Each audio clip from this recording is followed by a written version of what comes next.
now we're getting into another one of my mid-lengths or short boards, kind of there's a combination. This one is a 7.7, I think, and it's for a guy who's 220 pounds. So this is the Big 5 Diamond. And the story behind this is interesting. Adam Rapogel, who is the manager of the Billabong store in Santa Cruz, he came to me about 15 years ago and said, I want you to make a really thick short board for guys that are transitioning transitioning down to a short board from longboards, or guys who are older who have been riding short boards and they want to ride them again. So I made the first one. He goes, oh no, thicker. So I said, okay. So this board is quite thick, and typically, like most of my boards, it has that real nice accelerated kick in the tail for turning.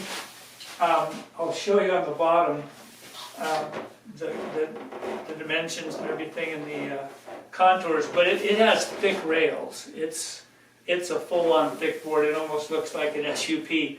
But this guy's a big guy, so going with this was not a problem. Yeah, I think this one's 7.7, 23, 3 and 5/8. So it is a thick board. Excuse me. So I'll show you the bottom contours on this. And the reason I call it the Big 5 Diamond, it has 5 fin boxes, so you can ride it as a twin fin, or mostly it'd be better if you ride it as a thruster or a quad. So you can put it in the quad setup or the 3 fins for the thruster.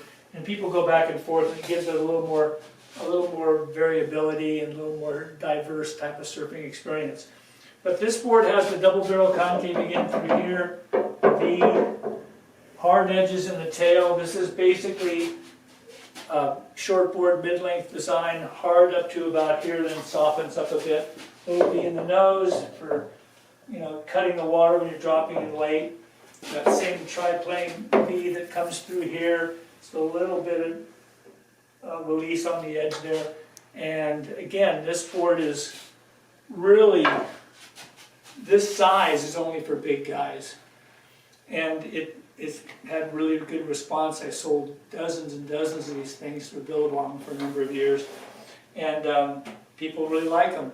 I'll show you another one that's smaller, same exact model, but I'll show you what a short board or a regular sized person would ride rather than a big one. Important thing with any of these boards is getting them made for your weight and your surfing ability. So this would never be a board I could ride or anybody who's under 200 pounds. It has too much volume. But for the big surfer who can't find a board in a surf shop because they wouldn't have these, this is the board for you. Now this is another Big 5 Diamond. It's a lot smaller than the one that we just filmed. That one was 7.7 by 23.5 or something crazy for a big guy. This is a 6.2, so it's quite a bit smaller. Really a fun kind of wide longboard. I think it's 6.2 by 22 inches, 2 5/8. So it's obviously got a lot thinner rail than the other one. But it's the same exact model, the same exact style of board. And I'll show you on the bottom again what it's like. It's got the same thing as the other one. The V in the tail, concave running through here. It has 5 fin boxes. This has just a thruster set in it right now. And then it just comes up to that little V, runs out, little V in the nose. And this is for, 140, 150, 160 pound guy. Paddles really easy, gets into waves really easy. Great for surf from waist to overhead. Really a fast board also. So this is the short board version of what the other one was, the mid-length.